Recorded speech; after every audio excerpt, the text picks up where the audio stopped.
good weather day to get across. We're the South Shore, does Sight Lakes, North Shore. And those are the levees to your left that stop the lake water from coming in all the time. Because remember, when storms hit, you're going to have a southerly wind that tries to blow the lake water in, and as the storm progresses, the winds shift and it blows in different directions, blah, blah, blah. But that's why those levees are built there, and those are good to go. And you can see, look, see what happens just on a light breezy day? Everybody see that? So you can imagine when you got 90-mile-an-hour winds like we did with Isaac until she flipped around. This was all underwater out here. People were taking pictures and things as they always do. Do-do-do, do-do-do. And then straight ahead is going to be the brand new New Orleans Yacht Club, that big 4-story building that was built to replace the one that was reduced to smithereens 7 years ago. People redid all their $500,000 boat camps out here on West End Marina. And then we got a brand new New Orleans Lighthouse, folks. 3 Mondays ago, we had the grand opening there. That was built to replace the one that was wiped off the face of the earth. You can see just this weekend, look at the water damage to the seawall and eye wall there. So there's your New Orleans Yacht Club. There's the brand new lighthouse. In all honesty, the only scenery that's changed right in front of me, you used to have 15 restaurants out here. You could pull up your boat, car, go eat, drink, and dance, but only 2 are reopened. And Landry Seafood of Louisiana's got the big one right here. You can come out here and chill out, have a good time, watch the sunset. Chef Duke's building this one. He owns Cafe Giovanni in the French Quarter. And if you want to come over tonight and watch Monday Night Football with me, there's my little boat right there to the right, Candy World. Just check in with my boat captain. We'll have a few pots of seafood gumbo going on. We're going to fry some shrimp, have some shrimp po' boys. We'll hook you up. Yeah, I'm always amazed at this. You know, like you guys travel. You know, you go to cities, you know, they might have a handful of signature dishes. You come to New Orleans, we got 35 signature dishes. So it's just, we're just so fortunate living here with all the great food that we have here. All right, folks, I'm going to turn right now at the light. We're back inside the levee protection. And I'm going to turn right in less than a mile. I'm going to put you on the largest drainage canal in the city of New Orleans. So I'm going to put you right on the pumps and the generators and the floodgates. Make a U-turn, and then we'll put you where it broke. And then that's where the historical plaque is. I'll read it to you, and then I'll show you a deep water line, and then we're going to go do our potty stop. Do-do-do, do-do-do. All right, little traffic. We got an all-girl Catholic high school, Mount Carmel, behind me, so that's why there's a little traffic out here. All right, so here we go. Now on our right-hand side, once I get on top of the canal out here, obviously look to your right, and here's the pumps, the generators, and the floodgates. This one you can almost reach out and touch. It's the only one I can put you this close on, but this is the largest drainage canal in the city of New Orleans. This is the 17th Street Canal, and this is the levee fair that flooded 60% of our city, caused the most loss of life, property value, and all that good stuff. All right, I got my blinkers on. All right, look past the cypress trees, the brand new restored condos, and I'll slide up here very slowly because I don't want to get anybody angry like I did at the cemetery earlier. This is it right here. This is the big one. This is one you can see very clearly. So this is all brand new. This was not here 7 years ago. Remember, used to just free flow. So look to your right. You'll see the gates up in the air so you can pump your rainwater out. If you get a storm, hurricane, they drop that gate down and stops the lake water from coming in because we don't want the levees to break again. Then they fire up all this stuff and shoot your rainwater outside the gate into Lake Pontchartrain. I'm simplifying it, folks. Obviously, it's complex, but it is what it is. All right, this is where I'm leaving the city for a quick second. I got to make a U-turn out here. That's a brand new Coast Guard building. This is the Bucktown area, very popular with locals with their casual seafood restaurants out here. This is actually Jefferson Parish. This is Metairie. We got to flip her around. All right, not too bad there. We're going to use my bus is bigger than the car routine.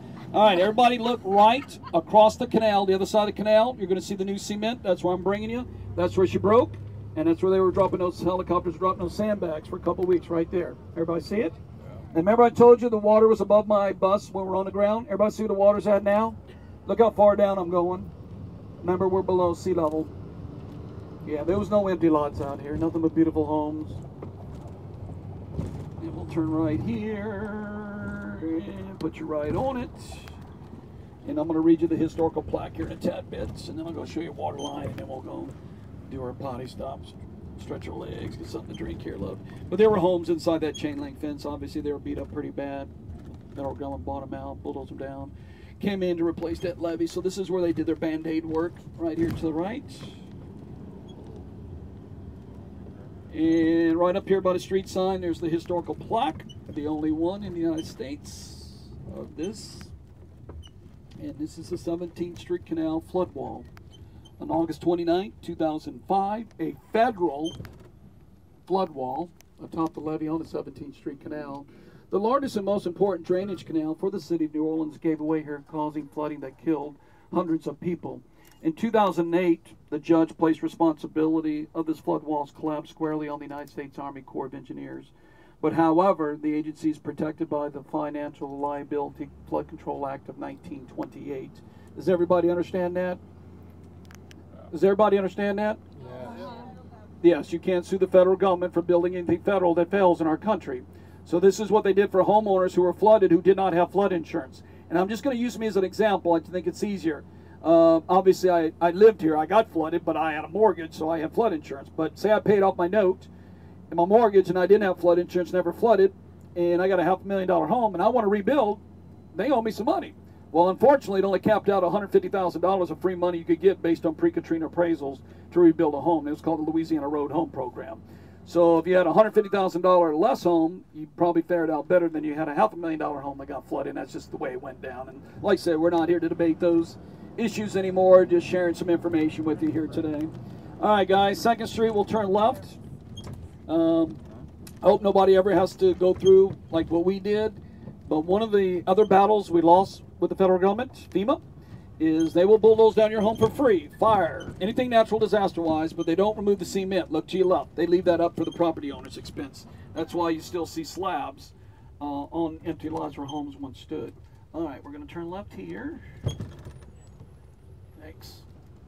Look at the second home. That's brand new. See how they built that pretty high? Got a little widow's walk up top.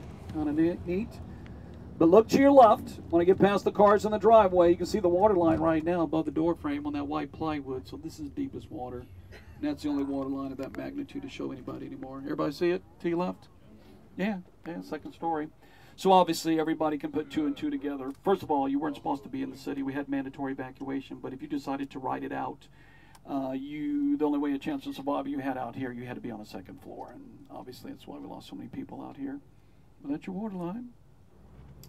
And if you look underneath this brand new home being built, you can see it's sitting on pilings. Because we're below sea level, we don't have bedrock, so they drop it down 20, 30 feet deep to hit something solid, cap them out, and build your home on top. Building a new home there. But you can see the folks here saved their ranch homes.